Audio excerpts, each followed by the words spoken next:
सुभाष चंद्र बोस।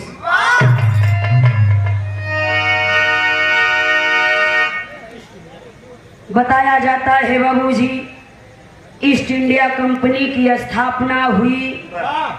अपना ये हिंदुस्तान 200 साल गुलाम था बाबूजी, गुलामी के जंजीरों में जकड़ा हुआ था। बार मेरे देश के वीर जो इस देश को आजाद किए, धरती माँ को गुलामी से छुड़ाए और शहीद हो गए। एक लाइन गजल है, कोई आशिक अपने मासूका से कह रहा है कि भक्त भगवान से कह रहा है कि कोई साधु अपने सढ़वान से कह रहा है। क्या कहता है, क्या कहना?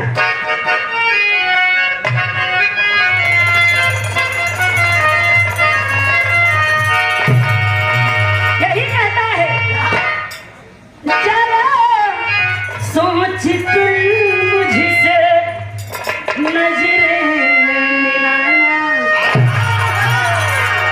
जरा सोच कर मुझसे नजरें मिलाना, मेरी ठोकरों में हंसाला जबाना, जरा सोच कर मुझसे नजरें।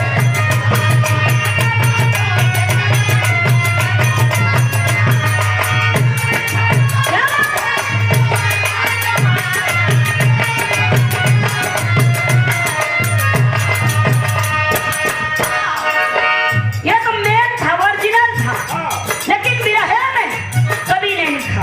कहना है क्या बात है? अरे वतन के पुजारी वतन पर मरे,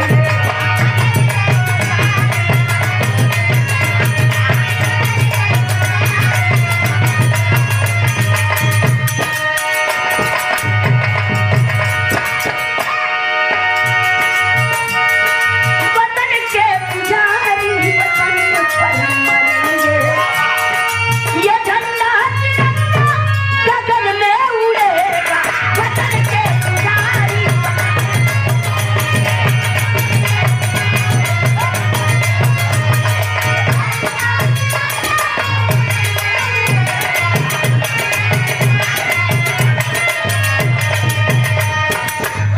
गौर करिएगा, जर्रा जर्रा में एक भाव था।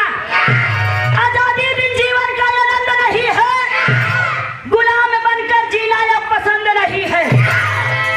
चढ़े अंग्रेज, अरे वाह! चढ़े अंग्रेज वीर क्रांति के निशाने पे, बंद आजादी थी जिगर के कैद खाने में। कहर ढाई, वाह, वाह। कहर ढाई उधर बंगाल वाली क्रांति थी, अंग्रेजों के खेमे में फैली अशांति थी। सतीश चंद्र वाह, कहानी तो पहला पार्ट। वाह।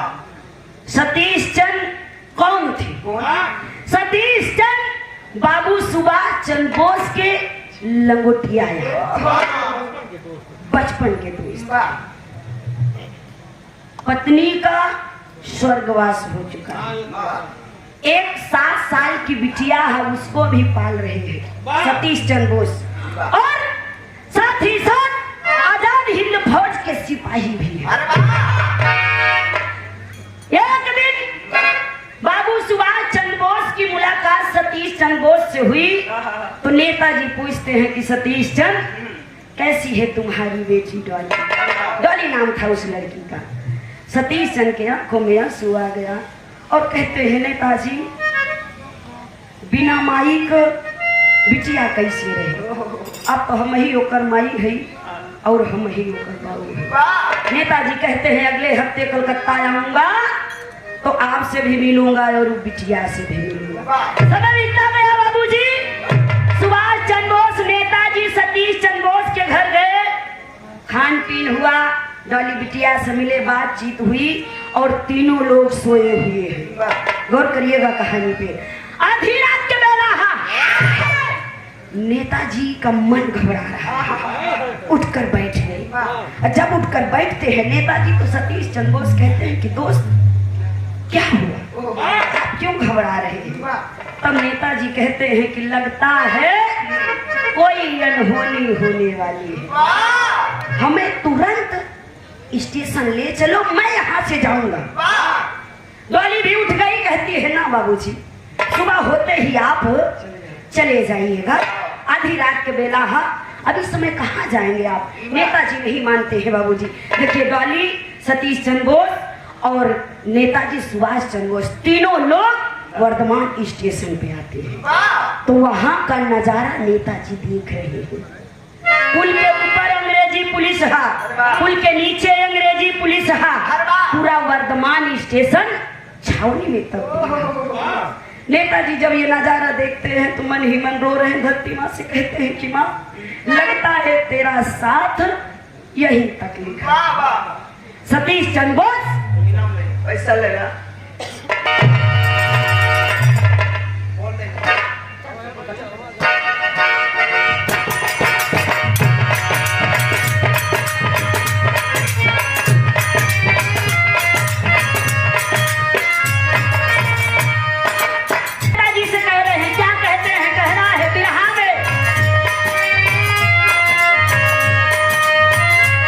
जल्दी निकलाए से नहीं तो पापी नहीं है।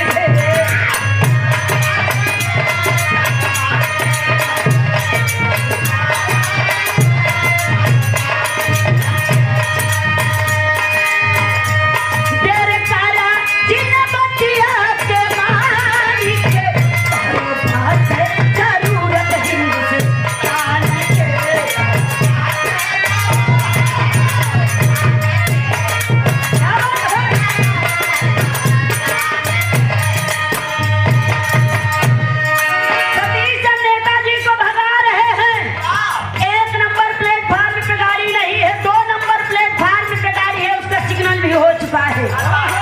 सतीश चंद्र की बात मानकर नेताजी दौड़कर दूसरे नंबर प्लेटफार्म की गाड़ी के डिब्बे में बैठते हैं। होता क्या है, कहना है, भगले सुभाष बाबू देखले कमीना, गोली से सतीश जी के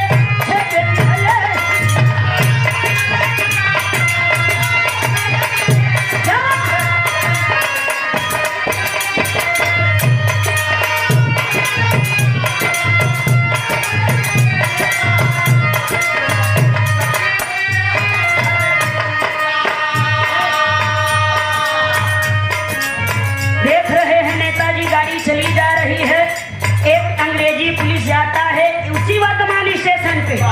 एक 16 साल के बच्चे के हाथों में बंदूक थमा दिया और वो 16 साल का बच्चा 3 बार सतीश के ऊपर गोली चलाता है। 3 बार जब गोली चलाया, ये सब नेताजी देख रहे हैं और रो रहे हैं। कहते हैं, कहना है, डॉली बिटिया छूटल सारा लोग आवाज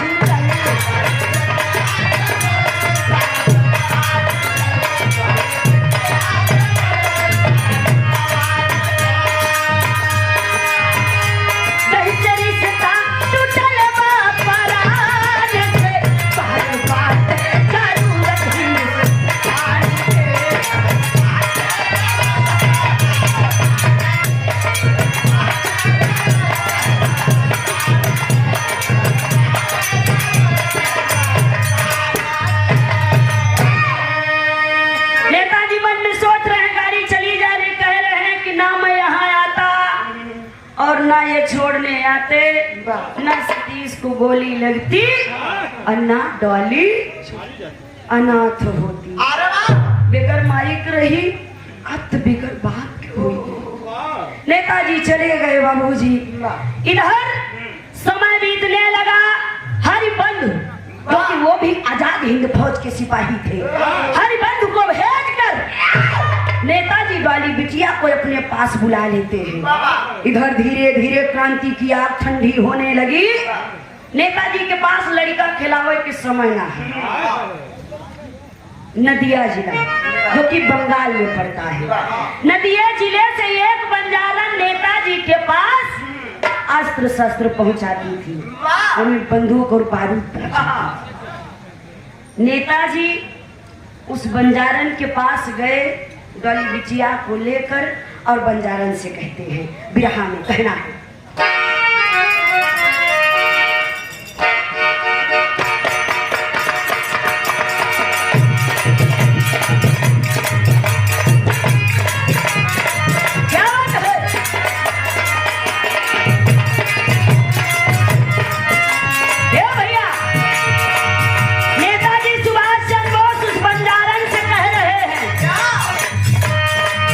खतरे में बटे मोरे देश के धरतिया, खतरे में बटे हिंदुस्तान।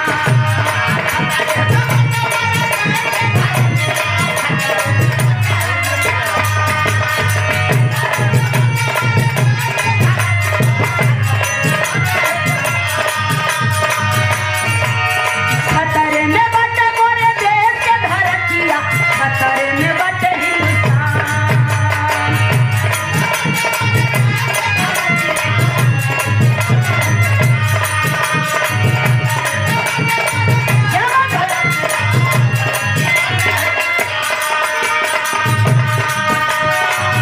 छाती मोर सहेज के जो गई हमारी हो, हरी है इतना एहसान।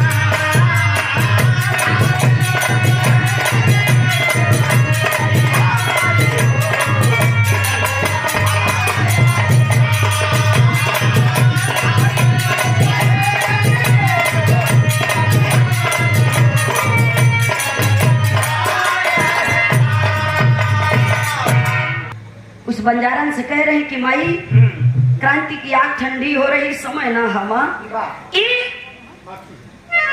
बिटिया है, सिर्फ सतीश चंद्र बोस की बिटिया ना, यह पूरे आजाद हिंद फौज की बेटी है। और क्या कहते हैं,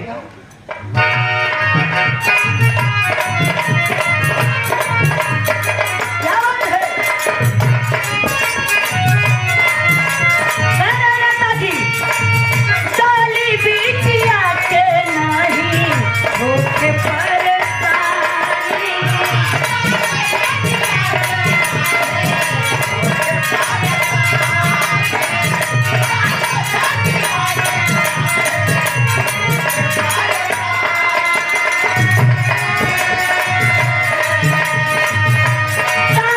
टाइम से भेजा राहब खर्चा पानी।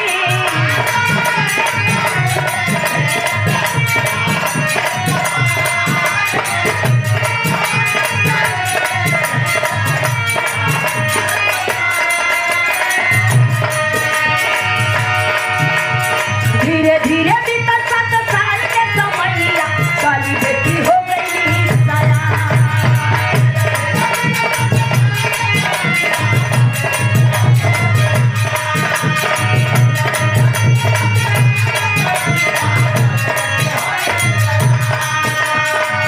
छाती मोर सहेज के जो गई हमारी हो, हरी है इतना एहसान।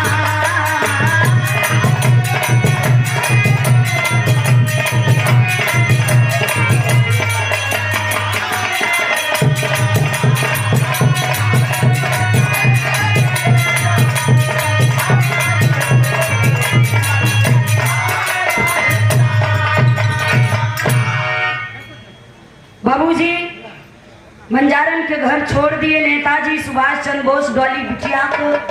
समय बीतता गया, इधर 7-8 साल जब बीता तो एक दिन उस बंजारन की मुलाकात नेताजी से हो गई।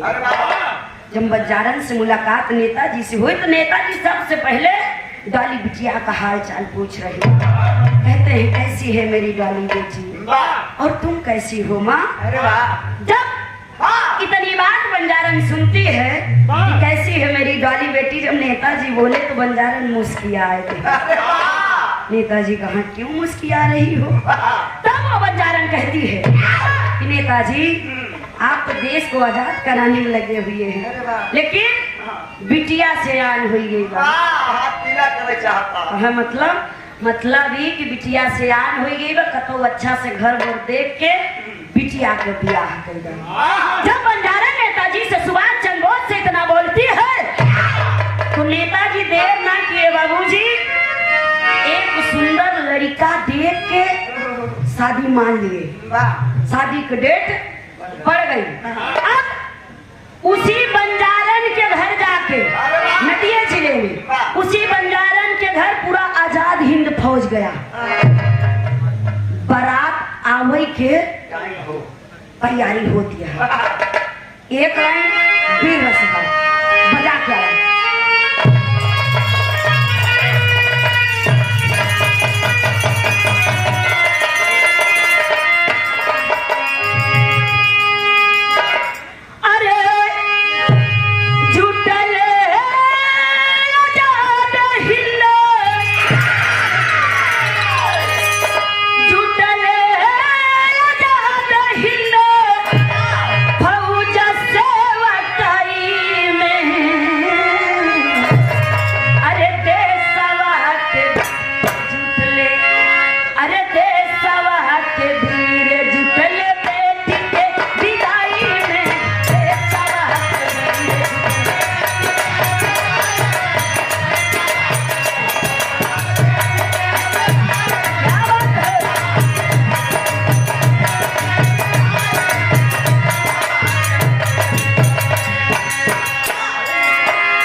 पैसा है। आज श्रीमान बड़का भैया राजेश यादव जी बिल्डर साहब, अरे बाबा जो कि बिल्डर है नहीं समय बढ़िया कमाई बम्बई में हो। बाबा देवी के ऊपर कृपा करे हुए ना। भैया की तरफ से पूरा 501 रुपए का आशीर्वाद मिला। भैया के प्रणाम। बैठे रहे, एक लाइन आपके नाम से हम गनमो बनाए हैं, सुना दीजिए। सब भैया के प्रणाम, आशीर्वाद की आकांक्षा है। पहला है इधर दुल्हा के नाम प्रभाकर बताया गया, बारात लेकर आ गया। बारात के स्वागत भा वही नदिया जिला बंजारन के घर में बढ़िया खान पीन होता। जब सुबह हुई विदाई के रस्म चला था, यानी कि अब विदाई टाइम से हुई। लेकिन उसी समय अंग्रेजों का नया मेजर आया था, नाम बताया गया विलियम होम्स। उसी रास्ते से गुजर रहा था बाबूजी अपने एक सिपाही के साथ। देखता है ई टेंट लगा है, ई बाजा लगा है, ये लोग जुटे हैं, तो अपने एक सिपाही से बोलता है कि यहाँ क्या हो रहा है। तो उसका सिपाही कहता है कि सर चलिए प्लीज कुछ मत बोलिए, यहाँ बारात आई थी, विदाई होने वाली है। तो देखा दिमाग लगाता है, कहता है कुछ पासा फेंकना पड़ेगा। ये साले क्या बोला विलियम होम्स, कहता है ये साले हमारे गुलाम है, और गुलाम देश में ये टेंट, ये बाजा, ये लाइट, ये खान पीन चलाता, पासा फेंकता है। कहता है क्या कहना है, क्या पासा फेंका, दिया नया मेजर खबर भेजा भाई।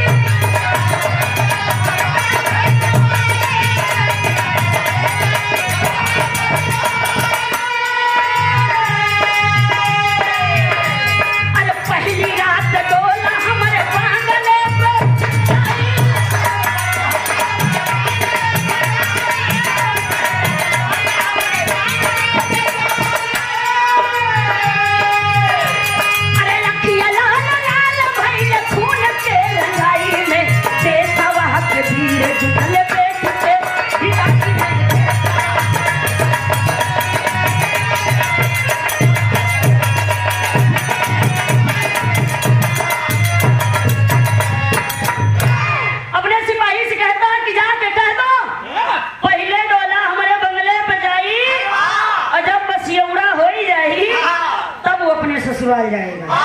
एक सिपाही गया हरिवंश से, कहता है कि जाके कह दो नेताजी से कि पहले डोला हमरे सर के बंगले पे जाए, यानी विलियम होम्स के बंगले पे जाए। जब बसियौड़ा हो जाए अब वो अपने ससुराल जाए। यस या नो का जवाब जल्दी दो, नहीं तो हमारे सर कह रहे हैं कि और अंग्रेजी फौज में बुलवाऊंगा। जाके हरिवंश मुंह बनाए कि कहा नेताजी।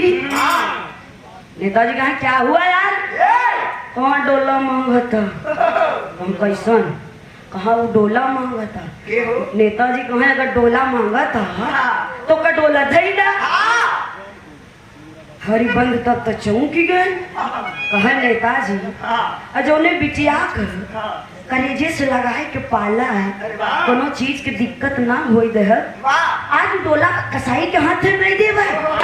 नेताजी कहा ए हरिबंद, हमने कहा कि डोला जाई, ना कि बिटिया के जाई, ना कि डाली जाई। कहा जा कहना कि डोला पहले आपके सर के बंगले पे जाएगा।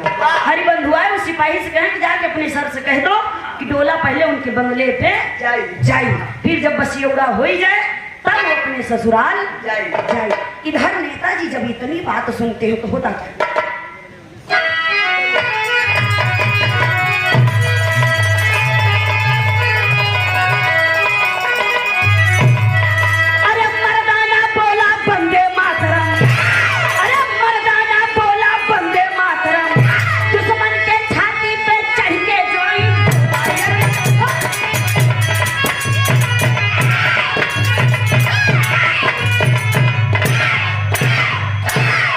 आराम से मर्दाना बोला बंदे मातरम, दुश्मन के छाती पे चढ़ के जाई डोला। जोने कछुआ में नौनिया दू मेहरारू और डॉली बिटिया के सजावत रहे। दोनों मेहरारू और नवनिया डॉली बिटिया के नेताजी दूसरे कक्ष में भेज दे। हरि बंधु के साथे नेताजी वह कक्ष में 2 घंटा रहे। गौर करिए, बिरहा एकदम करीब में है। 2 घंटा बाद जब नेताजी निकले तो देखा यहाँ पर श्रृंगार रस के भाव है। कवि ने लिखा है, कहना है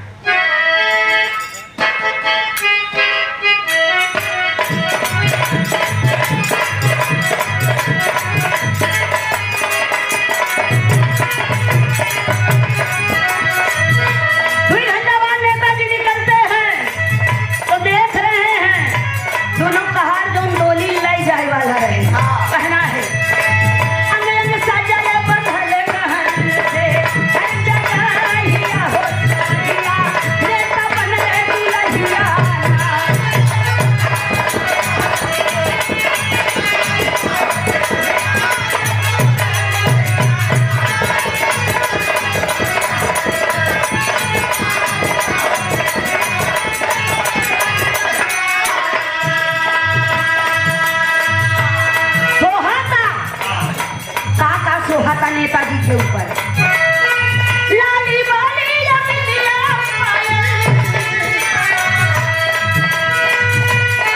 लाली बाली बिंदिया पायल चमके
सारा श्रृंगार सजा था।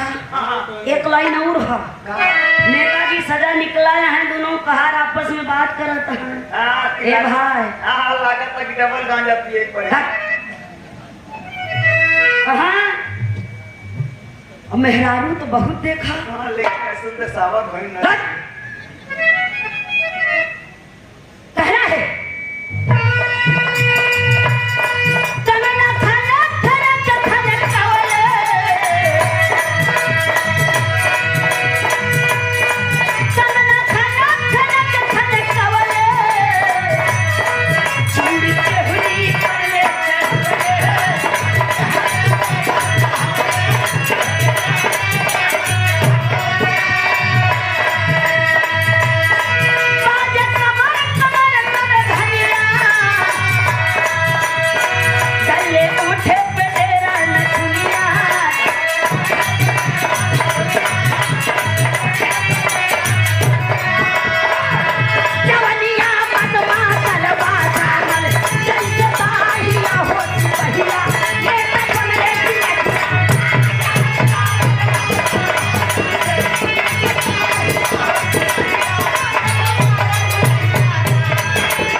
नेताजी सजे धजे हैं।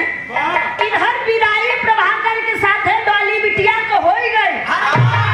अब उधर कहार नेताजी को डोली में बैठाई के और विलियम होम्स के बंगले के लिए चल देते हैं। और इधर विलियम होम्स बढ़िया नहाय उहाय के सेंट उंट मार के टाई वाई लगा के अपने दोनों सिपाहियों के गरियावा तक ये साल हो डोला क्यों नहीं आया। दोनों सिपाही कहा था कि सर चिंता मत करिए, कहा गवावा तो डोला जरूर आई। अब इधर नेताजी से पूछा था अरे कि नेताजी हाँ, इतना सजा धजा हा 16 श्रृंगार करे हा हाँ, तू वह जाए के रोके हिया तू का करबा। अरे वाह, देखो हरिबंधु खड़ा है, नेताजी दोनों कहारन से कहा कि ई बता यही करके दिखाई दे कि ऐसे ही बताई दे। वाह, ऐसे बताई देता। तब नेताजी जब दोनों कहा महाराज ऐसे ही बताए तो दिखावे जी दिखावे में बड़ा टाइम लगे। तब नेताजी कह रहे हैं क्या कहते हैं कहना।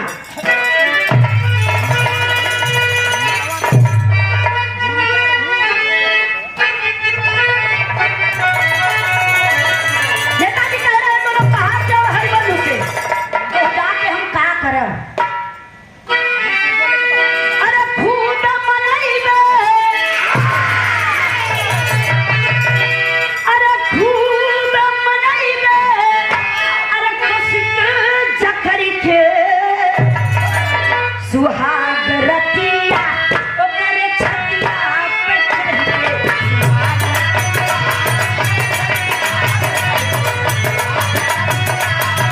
क्या बात है।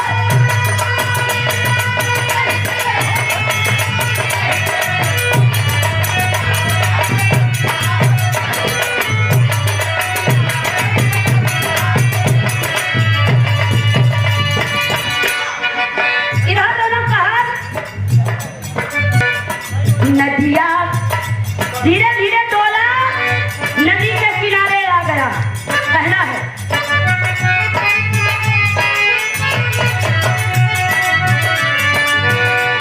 अरे नदिया के तीरे जब पहुंचल बदलावा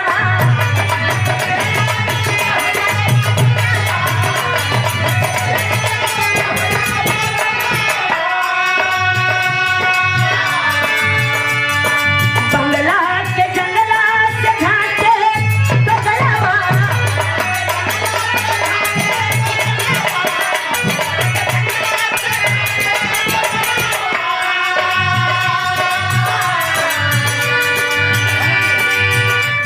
अरे भारना कवरिया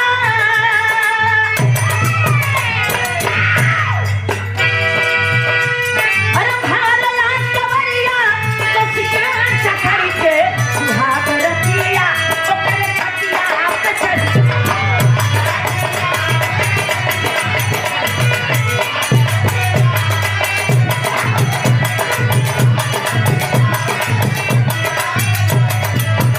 ए भैया इधर नेताजी दोनों कहारन के साथ है डोला लेके विलियम होम्स के बंगले पहुंचे।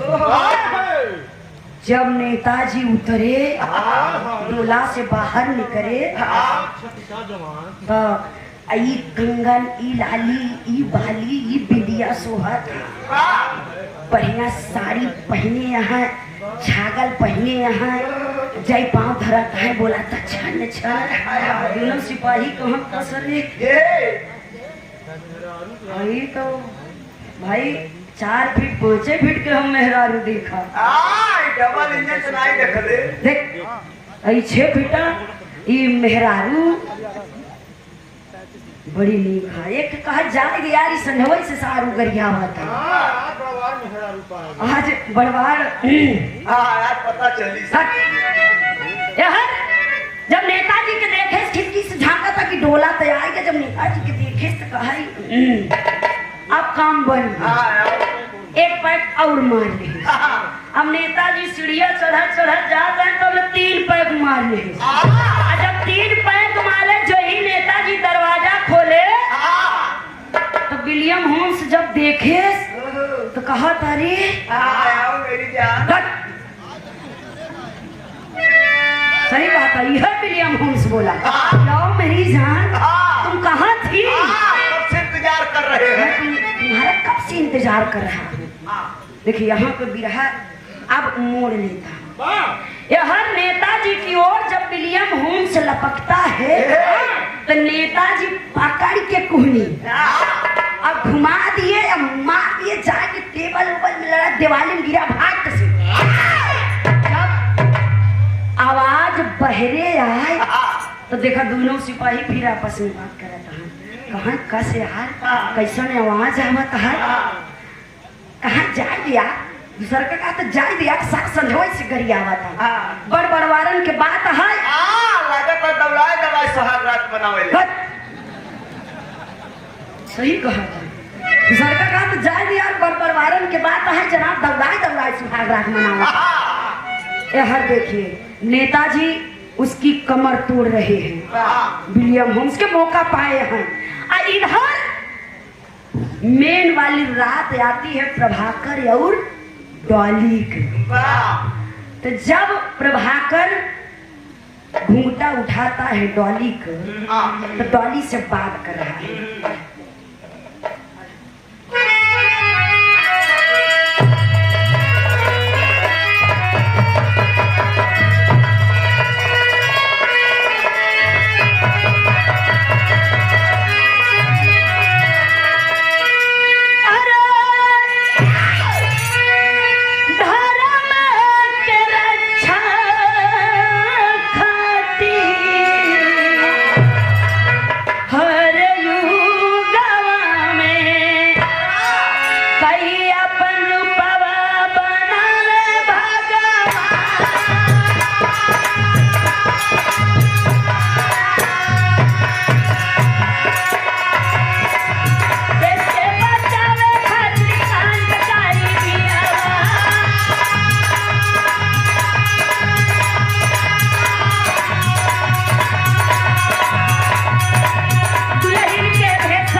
मुलाकात लखनऊ में हुई थी जब हमारे राष्ट्रीय अध्यक्ष जी सबका परीक्षण कर रहे थे और उस समय आप प्रदेश सचिव बने थे।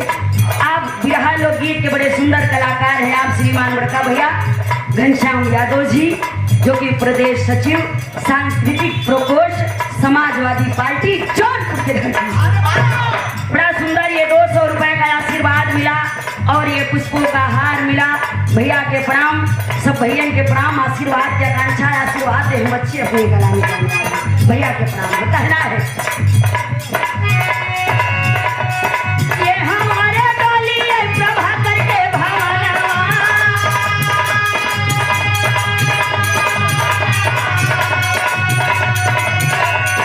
आयल बा सुहाग रात भारी मुसाका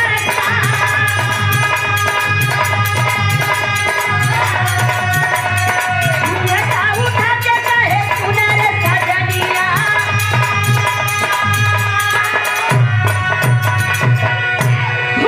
उठा के कहे अरे सुनर सजनिया पूरा हो ही गई आज मोरा रामा।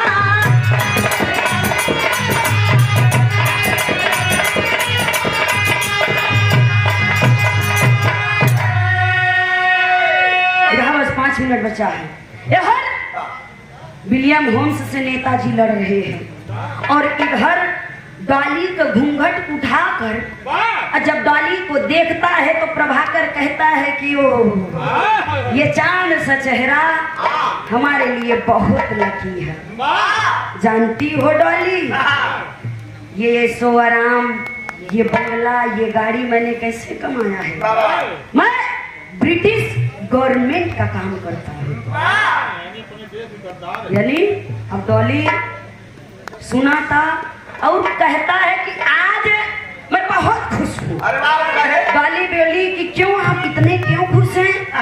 तो कहता है कि आज मैं इसलिए खुश हूँ कि मैं बहुत दिनों से सुभाष चंद्र बोस यानी नेताजी को मारने के लिए लगा था। एक बार जानती हो उनका पीछा करते करते मैं वर्धमान स्टेशन पे पहुंचा और उनको मारना चाहा लेकिन वो तो नहीं मरे। उनका दोस्त हमारे हाथों मारा गया यानी सतीश चंद्र बोस वो हमारे हाथों मारा गया। अब जब डॉली इतनी बात सुनती है उठकर खड़ी हो गई। प्रभाकर कहे आज खुदाई मराई गई है। काहे बता कि काल के मुंह में खुदाई गवाया है यानी विलियम होम्स खुदाई नेताजी के मार दे। आज हमारे अरमान पूरा हो गया। जब इतनी बात डॉली सुनती है, सर पर से उठ के खड़ी हो गई। अब बगल में तलवार टांगी रहे। मन में सोचा था डॉली कि अरे ये तो देश का गद्दार है और दूसरा हमारे पिता का कातिल है। ऐसे गद्दार के साथ डॉली रहना नहीं पसंद करी। सांस लेने की तो बड़ी दूर बात है। उठती है, आंख लाल है डॉली को। बगल में खूंटी में तलवार रखा है, निकाल के सतीश चंद पैक लगावा तो तबले तलवार चला देती है। धड़े और शीश अलग हो गया। खून का टीका लगा के आंखों में आंसू है। चुनरी कमर पे बांध कर लालटेन लेकर नेताजी को खोजने के लिए डॉली चल देती है।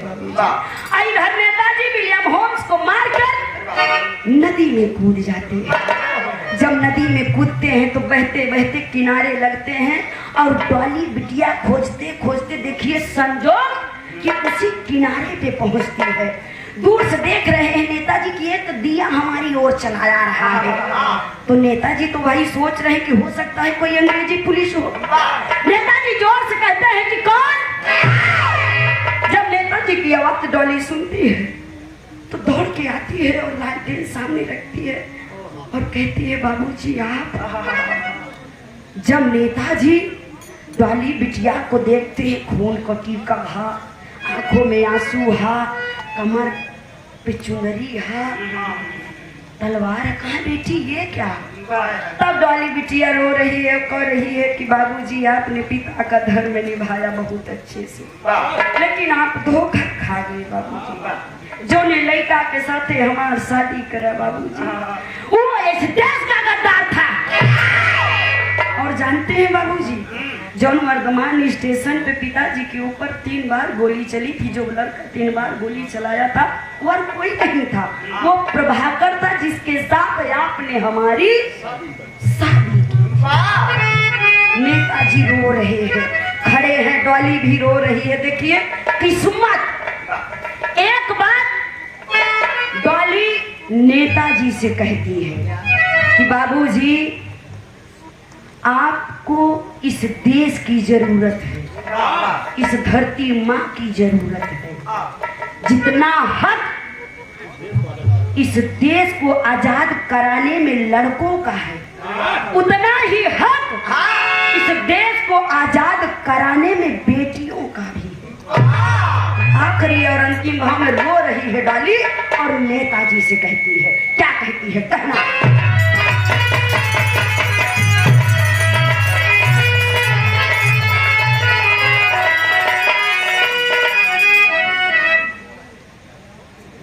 नेताजी से कह रही है, आखिरी कहना है, अरे बंद न होई कबहू इनकलाबी बोलिया।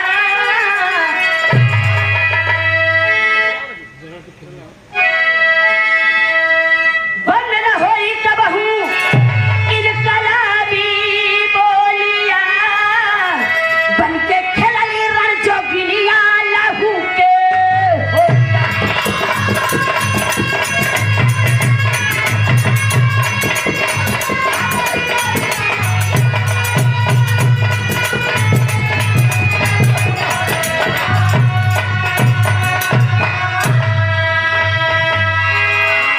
डॉली कह रही है कि अंग्रेजी पुलिस आपके पीछे पड़ी है बाबूजी। क्या पुलिस पड़ी है आपके पीछे, लीजिए मेरा ठेका। यहाँ से निकलिए बाबूजी, बदल के मेरा भेष।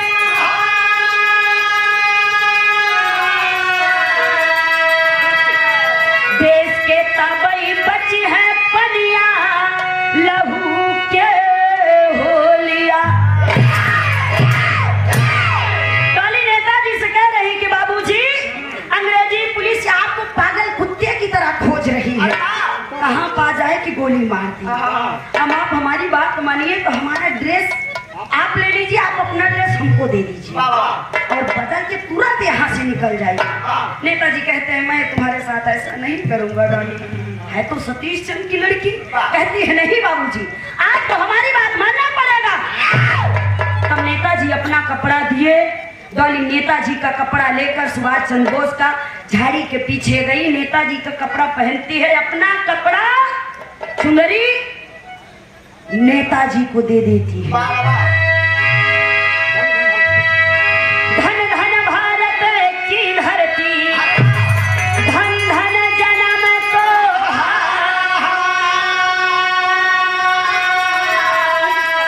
पहन के कपड़ा डॉली के तब नेता हुए फरार।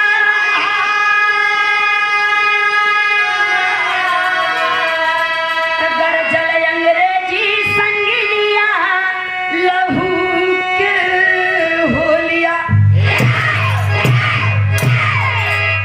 धन धन भारत की धरती, धन धन जन्म तोहार, पहन कपड़ा डॉली के तब नेता हुए फरार।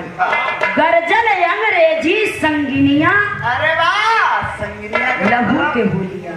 अंग्रेजी संगिनिया मतलब अंग्रेजी बंदूक। वाह, जब नेताजी डॉली के कपड़ा पहनकर यहाँ से चले गए तो डॉली के नेताजी के कपड़ा डॉली पहनकर वहीं नदिया के किनारे खड़ी है बाबूजी।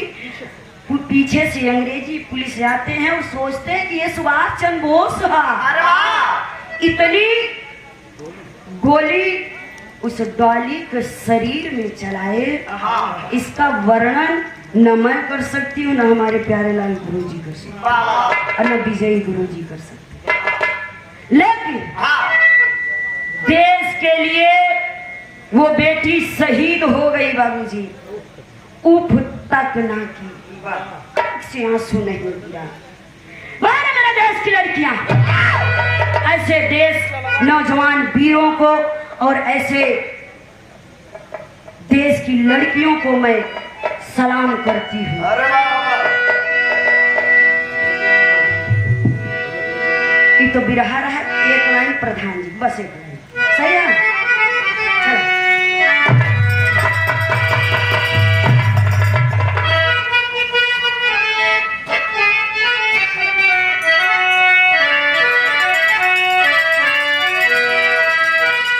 आप लोगों का साथ और इनका काम, इसीलिए कहना पड़ा। कैसे? अरे नेता न पैबा, नेता न पैबा, हो नेता न पैबा, हो जत रहबा ऐसन नेता न पैबा, हो जत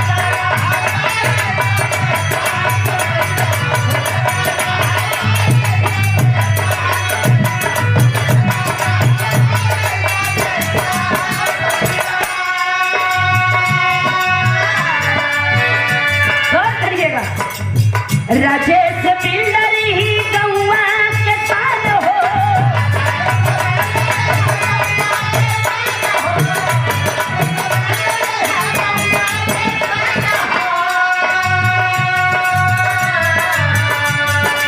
करेंगे विकास फल की कीर्ति महान हो।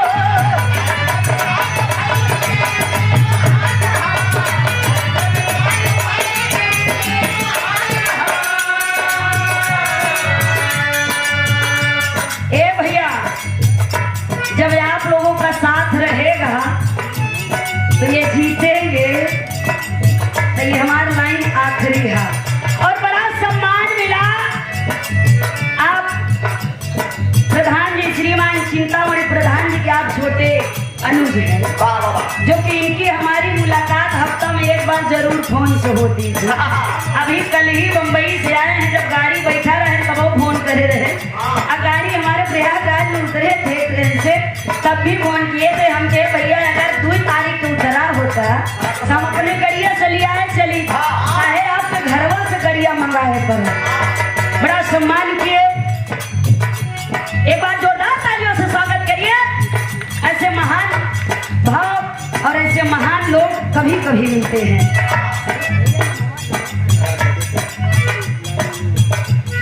आप श्रीमान बड़का भैया लाल मणि यादव जी, ये पंखुड़ियों से गुथा हुआ ये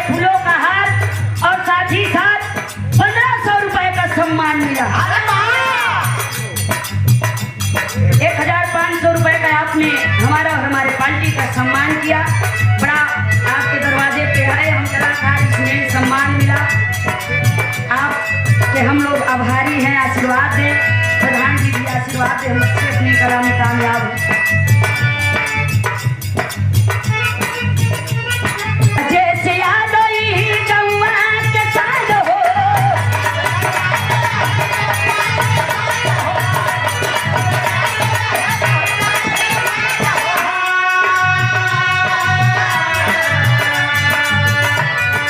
करेंगे विकास फल की कीर्ति महान हो।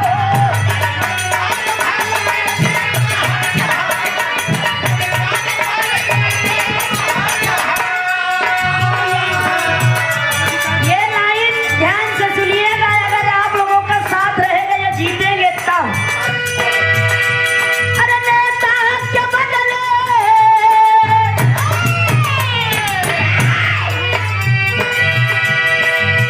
अरे प्रधान क्या बदले, तू बेटा सितैबा हो जात रहा बा, ऐसन नेता न पैबा।